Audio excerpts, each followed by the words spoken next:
Beleza, pessoal. Fazer mais um vídeo aqui. Acho que vai ter som do ventilador aqui, porque tá calor, ventilador ligado. Provavelmente vai dar algum sopro aqui no microfone do celular. Mas resolvi fazer um videozinho hoje mostrando desses benditos aqui, ó. Alto-falante. Eu vou pausar depois que eu vou fazer vídeo separado para mostrar. Explicar um pouquinho o que eu sempre uso aqui. Algumas bobinas, essas aqui são de Kepler, eu costumo usar alumínio também. Conjunto magnético novo, ó.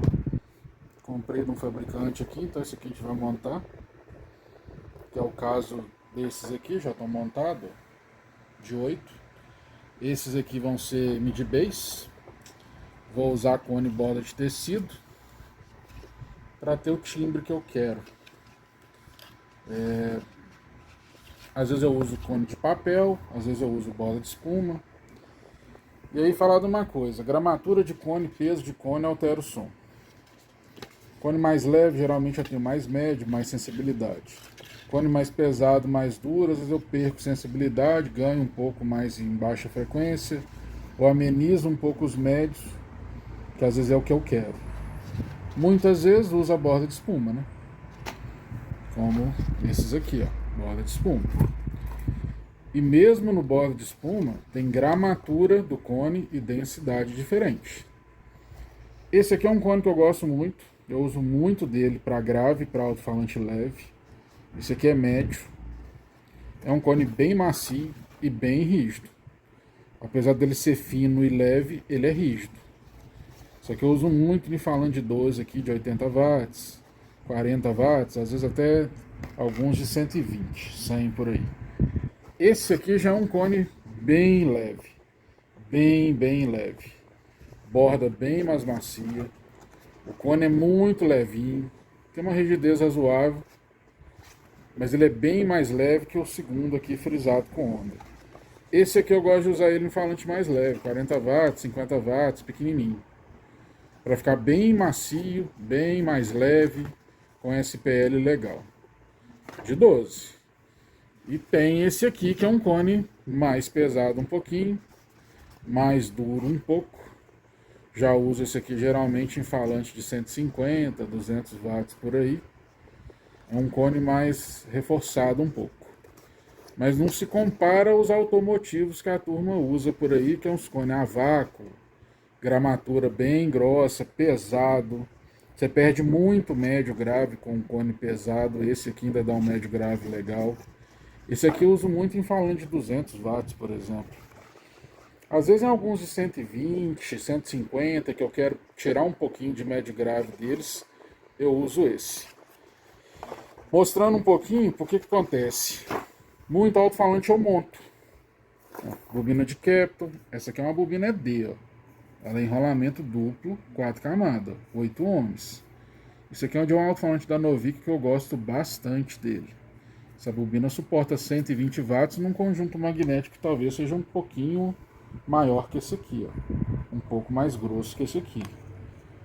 Esse aqui usa uma bobina menor e o outro conjunto que usa essa é mais ou menos desse tamanho, só que é mais grosso, O anel é mais grosso, então tem curso de bobina maior e é um enrolamento duplo. Adoro esse falantinho. Então eu comprei várias e várias bobinas, né, que são por encomenda, porque eu gosto muito de usar ele. Desse aqui e desses outros que eu já montei, 38mm a bobina.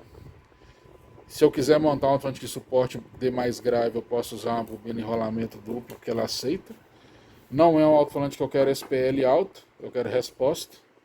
Então eu não tenho intenção que ele toque alto, então eu não preciso de ficar focando muito em um gap muito estreito ali. Eu vou perder agudo, mas não tem problema, é a proposta mesmo que eu quero. Esse aqui é um caso diferente. Vai ser de uma caixa de um projeto que eu vou fazer talvez de 200 watts. E o que acontece? Isso aqui é um imã Novik de 10 polegadas. Era de um alto-falante de 10 polegadas. Todos os dois. O que acontece? Não achei o woofer com preço bom, 6 polegadas, com a característica de som parecido com o que tinha da Novik desse. Eu não achei o Novik original, estou montando um para aproximar. E como isso aqui vai trabalhar numa câmara selada minúscula, de 2 litros, 3 litros, os graves dele não me interessam. Ele vai trabalhar provavelmente de 800 Hz para cima, basicamente como um mid-range. Então não tem importância eu ter baixa frequência. Não me importa a baixa. Nele provavelmente eu vou usar um cone de papel, todo de papel, gramatura bem mais fininha, bem levinho, porque eu quero que ele toque médio, não quero que ele toque grave. Então não preciso de usar um cone borda macia, borda de espuma e tal. Isso aqui para característica de som que eu quero que esse alto-falante dê. Eu quero que ele toque parecido com um Novik que tinha lá nos anos 70, 80.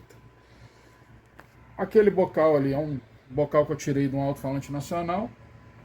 Vou montar provavelmente 2 com esse conjunto magnético aqui para testar, mas aí já vai ser com bobina enrolamento duplo. Esse gap ele é curto, se eu não me engano ele tem 1.3 mm só de discussão. Então você falantes leves, macios, aí tem um jeito de usar uma centragem macia ali, que o alto-falante fique leve, mas não bata a bobina, com uma centragem trama fina. Essa daqui a trama até é grossa, mas essa vai ser para o médio. Eu quero ele duro, eu não quero ele muito macio, eu quero que ele tenha uma resposta um pouquinho mais presa de médio. Vou montar 2 de 12 com esse, tem mais uns 4 pares ou 5 pares desse conjunto magnético e vou comprar mais depois. O que acontece? Muita gente fala, precisa do TIS, precisa de parâmetro e tal. Preciso. Tanto que tem o DATS 3, que eu já comprei, deve estar chegando, já foi enviado já, para eu tirar mais precisão desses alto-falantes que eu vou montar. Porque tá difícil de encontrar alto-falante, por exemplo, que venha com um conjunto magnético pequeno assim, leve. Esses aqui funcionam entre 50 watts até 100 watts, se eu for usar uma bobina ED de rolamento baixinho. 100 watts geralmente para médio, para grave não. Aquele ali, por exemplo, vai ser um midzinho de 6 polegadas que suporta uns 40 watts. Porque tá difícil, o fabricante não faz mais alto-falante com algumas características parecidas com o que a gente quer. E os poucos que fazem, tá um absurdo, tá muito caro. Então a gente vai se virando com o que tem, tentando tirar leite de pedra com o que tem. Novamente, não fabrico caixa hi-fi, não fabrico caixa high-end. A ideia é fazer caixa estilo vintage com uma qualidade de som muito boa, superior às antigas de época, que tem um custo aproximado. E o meu foco é utilizar esse tipo de material e reformar e montar por causa de custo.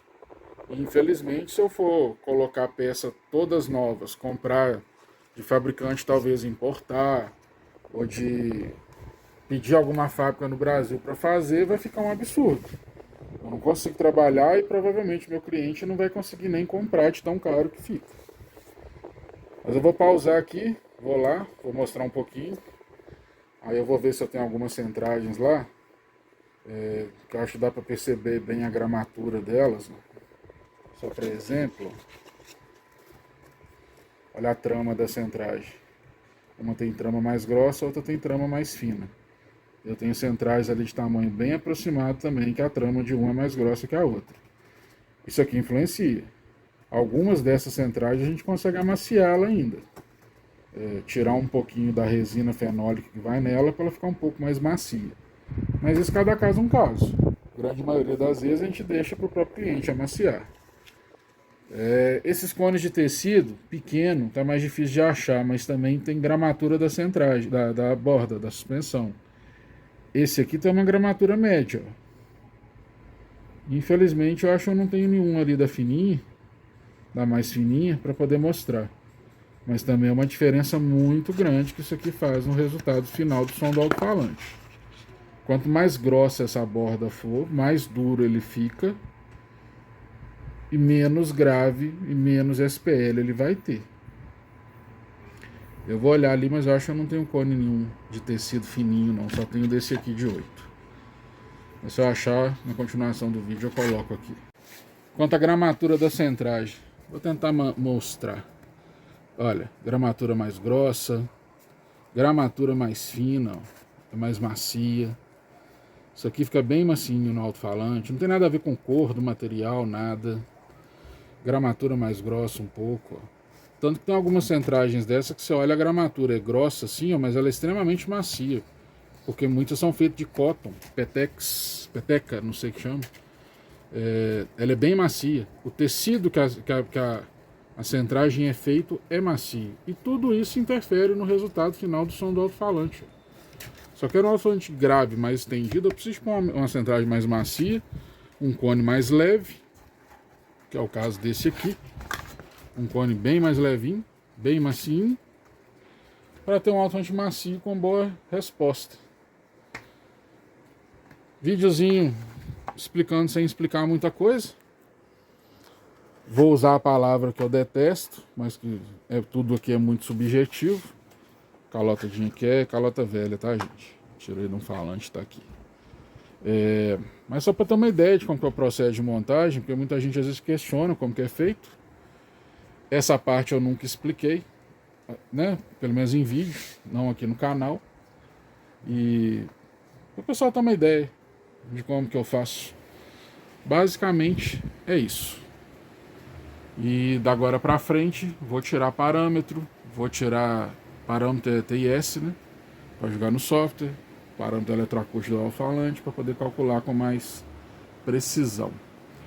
Quando eu uso alto-falante de marca, que é raro, mas tem alguns ali, e eu tenho os parâmetros desses falantes de marca, eu utilizo eles.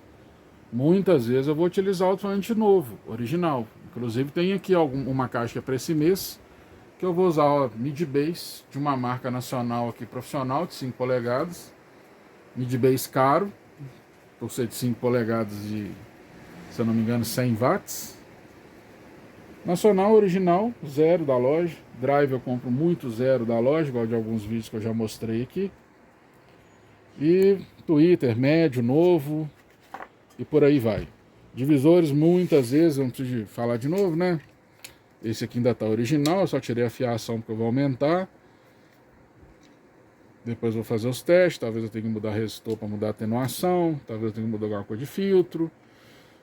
Capacitor aqui eu vou mudar, porque quem faz esse divisor aqui, ele usa um indutor do valor que eu gosto de usar para o grave, mas esse divisor é 6 dB. Aí como o valor do indutor é do corte que eu quero usar, que eu sempre uso, eu vou passar esse filtro aqui de grave para 12 dB por oitava, porque eu sei que o valor do indutor aqui me atende nesse caso. E atende em vários outros, né? É isso. Vídeo grande. Vou mandar pro canal lá. Ficou extenso. Mas é basicamente isso.